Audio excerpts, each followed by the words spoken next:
Well, it's been 4 years since Utah lost a business pioneer and the leader of the Jazz. Larry Miller's family has been very private about the diabetes that literally shut his body down until now. Larry's widow, Gail Miller, sat down with Mary Nichols to talk about how diabetes stole Larry away from their family.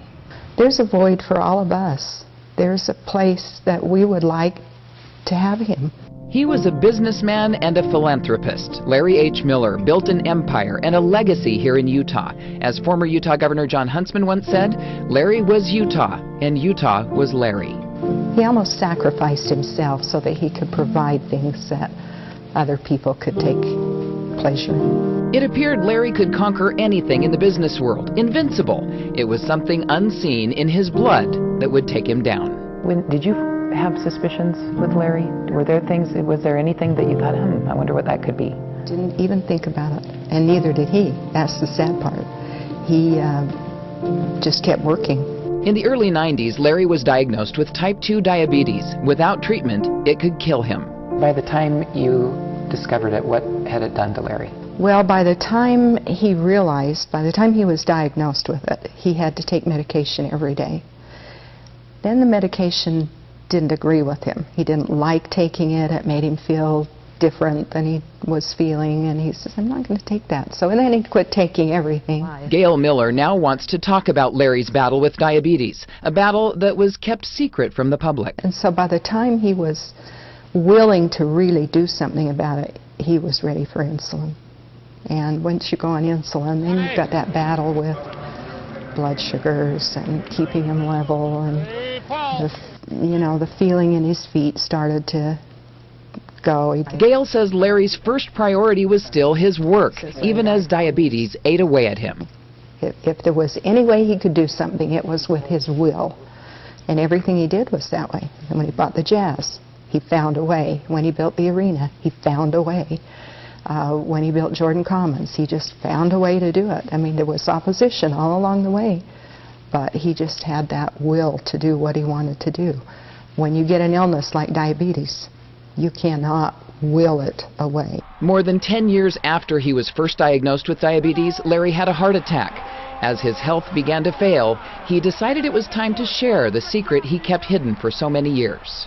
I mean, the public really didn't know that anything had been building, that he'd ever had anything, and it's all of a sudden, he's really sick. And that's what he wanted was, when he had the heart attack, which was the result of the diabetes, he thought, well, I'll just go in the hospital, I'll get better, I'll get out, and I'll reserve. Nobody will ever know.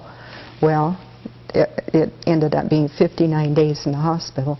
And actually, the first thing he did when he got out was had a press conference.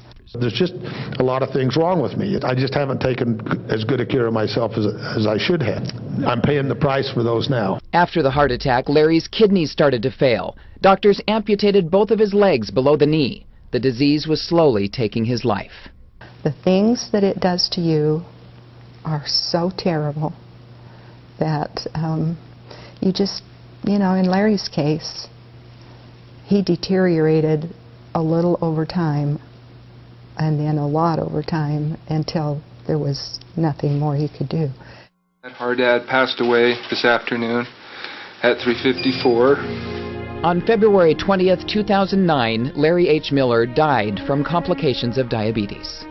It really stole him away from you. It did. He could have lived 20 more years if he had taken care of himself. And I don't know very many people that could have gone through what he did for as long as he did. He had his will was incredible. It's been 4 years since Larry's death. Gail hopes sharing his story now will hit home with an important message about this silent killer that stole the man who had a will to do anything. I think if I can turn it into a message, and we have done some things that I think help the masses, that if I can do anything, it's encourage people to get tested. It's hard not to miss him. He was bigger than life in a lot of ways. So I hope he misses me.